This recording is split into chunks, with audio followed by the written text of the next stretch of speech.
Bienvenue créatif pour cette nouvelle vidéo. Aujourd'hui une vidéo plutôt particulière. C'est la première fois qu'on a réalisé une interview sur la chaîne. Je vais vous présenter Mathieu qui est possesseur de la chaîne MS Design avec Hugo, son ami. Je trouvais intéressant de présenter Mathieu et sa chaîne YouTube étant donné que Mathieu est toujours en études. Et tout de même, ça n'empêche pas de créer une chaîne à côté, de se former et d'avoir des premières sources de revenus tout en étant étudiant. Donc je trouvais ça vraiment intéressant de voir ensemble quelles sont les sources d'inspiration de Mathieu, comment il se débrouille, quel est son parcours. Donc on va voir ensemble, à travers l'interview, comment Mathieu fonctionne et il va présenter avec vous la chaîne MS Design. C'est parti. Salut Mathieu. Salut. Donc je vous présente Mathieu de la chaîne MS Design. J'avais envie que tu fasses une petite présentation de toi, de ce que tu fais et un petit peu de ta chaîne YouTube. Donc alors moi c'est Mathieu Kéraudran, j'ai 19 ans, je suis assez jeune. Je vis à Laval et je suis en DUT métier du multimédia et de l'internet. Donc ça n'a pas grand chose à voir avec le thème de la chaîne. Enfin un petit peu quand même parce que on fait un petit peu de motion design en MMI, mais ça n'a pas grand chose à voir. Donc j'ai créé une chaîne YouTube avec mon meilleur ami Hugo. Il y a 3 ans maintenant, ça va faire 3 ans. Pour en fait partager notre passion de la création vidéo tout simplement. Donc on était vraiment au départ pas très très... On n'était pas très très chaud du tout. Mais on s'est dit, on va se forcer à apprendre parce que vraiment ça nous intéressait. Et le fait d'apprendre quelque chose aux gens, et ben t'apprends en fait plus vite et plus vite et mieux de ton côté. Donc c'est ce qui nous a poussé en fait à faire cette chaîne YouTube. Et puis au départ, ça marchait pas forcément beaucoup, mais tranquillement, on a commencé à gravir les échelons et puis voilà où on en est aujourd'hui. Bah, c'est cool, ouais, c'est une belle chaîne YouTube. On a plus de 40 000 abonnés, c'est ça? C'est Ouais. ça, oui. Et pourquoi en fait t'as commencé à t'intéresser à After Effects et au motion design? Qu'est-ce qui s'est passé? Comment ça se fait? Alors, je vais te reparler encore de mon acolyte Hugo, parce qu'en fait, ça fait pas mal d'années qu'on fait des projets ensemble. C'est-à-dire que MS Design, c'est pas notre premier projet. Avant, on faisait, tu vois, les trucs de gamin, tu vois, genre on faisait des serveurs Minecraft, etc., des trucs comme ça. Et en fait, justement, c'est grâce à ça, en fait, on gérait un serveur tous les deux. Et on devait faire des trailers, tu vois, pour dire aux gens, oui, il faut venir, etc. On s'amuse là-bas et tout. Et du coup, c'est là qu'on a découvert After Effects, Premiere Pro notamment, Photoshop, etc. pour faire les miniatures. Et tout cet univers, justement, l'univers du graphisme, du motion design, etc. Et ça nous a très vite stimulé parce que il y a énormément de choses à faire, c'est infini en fait, c'est de l'art donc c'est infini. Et donc voilà, en fait au départ on était des petits youtubeurs comme ça et puis avec des vidéos tournées avec du Camtasia Studio ou des vieux trucs comme ça. Et puis tranquillement on s'est formé dans de nouveaux univers, donc comme la suite Adobe, etc. Et voilà. Bah, c'est cool. Et puis au niveau de ta chaîne et au niveau des différentes inspirations que tu as à créer des tutoriels, bah, comment te viennent les inspi? Comment tu choisis, ok, je vais parler de ça sur cette chaîne YouTube? Quelles sont tes sources d'inspiration et comment elles viennent? Est-ce que tu t'inspires sur différents sites web, sur différents artistes? Est-ce que tu essaies de recopier des personnes? Comment ça se passe? Quel est ton processus créatif en quelque sorte? Alors on a pas mal, on va, on a pas mal de moyens différents, c'est-à-dire que déjà on fait partie d'un groupe qui s'appelle le Motion Designers Community, donc vous pouvez retrouver ça sur Facebook. C'est assez cool, il y a beaucoup d'inspiration là-dessus. Donc c'est nos acolytes de la MHS Tuts, si vous connaissez à Paris.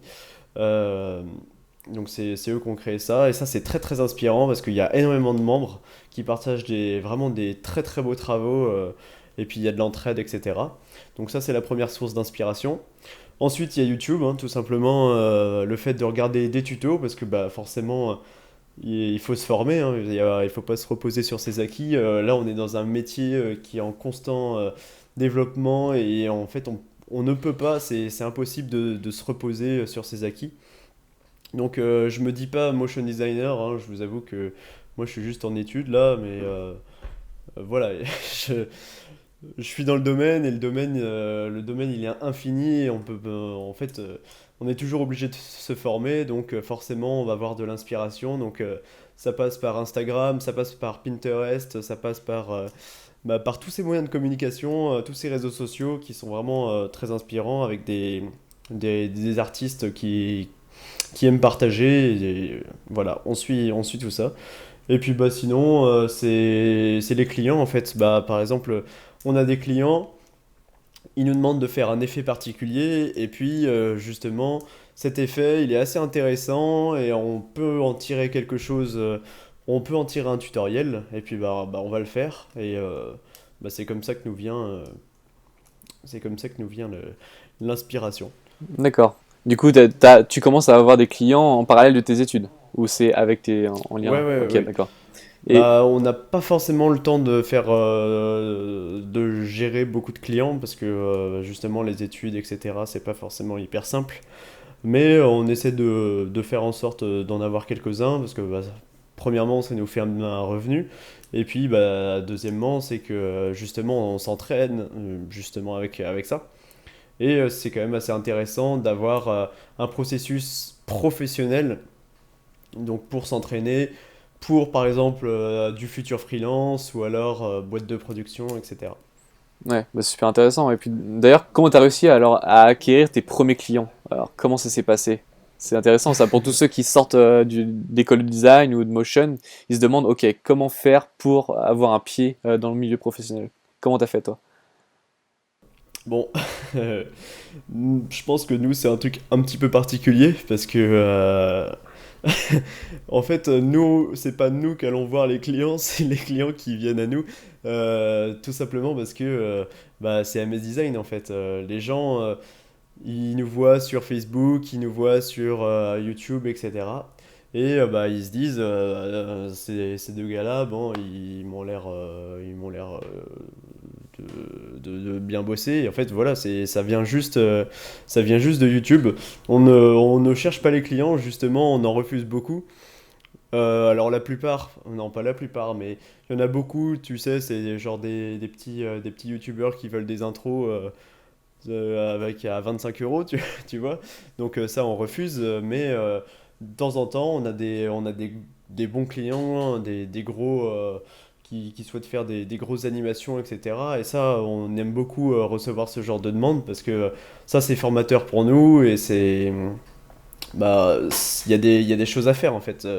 On sort un petit peu de notre cadre de YouTube, et puis on va voir ailleurs en fait, hein. On a eu des clients pour des vidéos de chasse, tu vois, des trucs on se serait pas douté de ça, mais c'est vrai, ces clients-là, c'est les plus intéressants parce que ça sort de l'ordinaire. D'accord. Ouais, donc c'est vraiment les clients qui viennent te chercher. Donc d'où l'importance vraiment de poster ton travail en ligne sur les réseaux, parce que c'est comme ça que tu vas te faire remarquer, quoi, que ce soit sur Behance ou Pinterest ou même sur YouTube, parce que YouTube c'est la plateforme où tout le monde est. Et c'est vrai que voilà, tu peux te présenter ton boulot, que ce soit en tant que designer graphique ou motion designer, même en tant que designer, tu peux juste voilà, créer une vidéo où tu montes tes projets et puis tu peux te faire remarquer de cette façon. Donc ouais, c'est intéressant l'approche que tu as, que ouais, c'est les clients qui viennent te chercher. Donc c'est super cool. Et, euh, et d'ailleurs, lorsque tu t'es formé, t'as surtout bouffé beaucoup de tutos, j'imagine, pour te former à After C'est Effects. que ça en Ouais, fait, c'est c'est que ça. vraiment full autodidacte. J'ai reçu aucune formation et les tutos sur internet, c'est ce qu'il y a de mieux, hein. De toute façon, faut savoir un peu parler anglais parce que en France, il y a rien. C'est d'ailleurs pour ça qu'on a créé notre chaîne YouTube. Mais du coup, voilà, il faut savoir chercher l'information. Ouais, c'est ça. Et au niveau de ta formation, tu t'es uniquement formé gratuitement sur YouTube ou t'es aussi allé sur différentes plateformes te former avec des contenus payants, mais peut-être plus complets? Comment s'est passée ta formation? Ouais, on a acheté quelques formations, donc tout ce qui est sur Udemy, tuto.com, ce genre de site. Ils proposent des formations qui sont relativement intéressantes et c'est pas mal. On n'en a pas acheté énormément, c'était même surtout sur d'autres logiciels que tout ce qui est After Effects, etc. C'était surtout du Illustrator, du Photoshop, des trucs comme ça. Ouais, mais d'où l'importance quand même de se former, c'est la base Il vraiment. faut se former. Ouais. C'est la base. Et pour finir, tu auras des artistes à recommander, tes artistes préférés qui t'inspirent, etc. Que ce soit sur Insta ou sur YouTube. T'en as? Ouais. Ouais. De français, hein. En vrai, j'aime bien les français. Ouais. Il y a The French Monkey. Donc, lui, il vit en Grèce, mais il reste français. C'est un artiste 3D, lui, qui fait des daily renders, un petit peu comme. Comment il s'appelle déjà? Beeple. Beeple, c'est ça. Un petit peu comme Beeple. Donc il est super cool en plus, en vrai, etc. On a eu l'occasion de discuter. C'est un mec vraiment sympa et puis il fait vraiment des créations très très intéressantes. Donc ça, c'est sur Instagram. Il y a Bright Photon. Bright Photon, c'est un motion designer français aussi.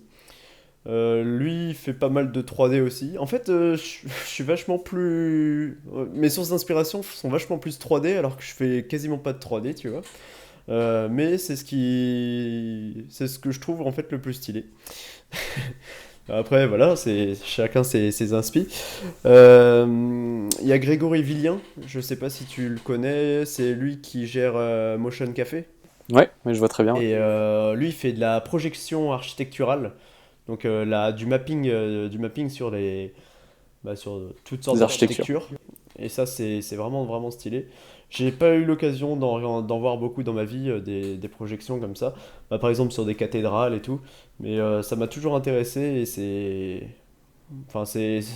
balèze. Il a un workflow qui casse des briques. Ouais, exactement. Ouais. Qui est-ce qu'on a d'autre? On a Black Mill. Ouais. Je sais pas si tu connais. Ouais, je connais. C'est un studio de prod, ouais, Paris et Nantes. Donc pourquoi je les ai connus? Parce que j'ai fait comment ça s'appelle? Des espèces de petits ateliers qui étaient proposés par des écoles genre IartSup et tout. Et j'ai rencontré justement Mathieu Colombel, donc c'est un des gérants de ce groupe. Et puis on a discuté un peu et j'ai appris à connaître un peu son travail et c'est vachement stylé. Lui, par contre, c'est beaucoup de 2D et c'est vraiment cool. Cool. Je te remercie Mathieu pour cette interview. Il y aura la liste déjà de toutes tes inspirations, de ta chaîne YouTube, etc. Dans la description. Donc je te remercie vraiment pour le temps que tu m'as accordé pour cette interview. Et puis je pense que ça va permettre aux quelques personnes, vraiment les quelques, à découvrir la chaîne MS Design, étant donné qu'on est ici basé plus sur le design graphique. Mais je vous invite vraiment à vous intéresser à tous les domaines artistiques, que ce soit au niveau de l'illustration, du motion design, du design graphique. Bref, de la sculpture même, pourquoi pas. Donc l'idée en fait c'est de s'ouvrir et de s'intéresser aux différents domaines dans l'univers du design. Donc encore merci Mathieu pour ton intervention. Merci beaucoup à toi de m'avoir appelé. Non, de rien. Très bien. En espérant que ça vous aura plu et on se retrouve à la prochaine.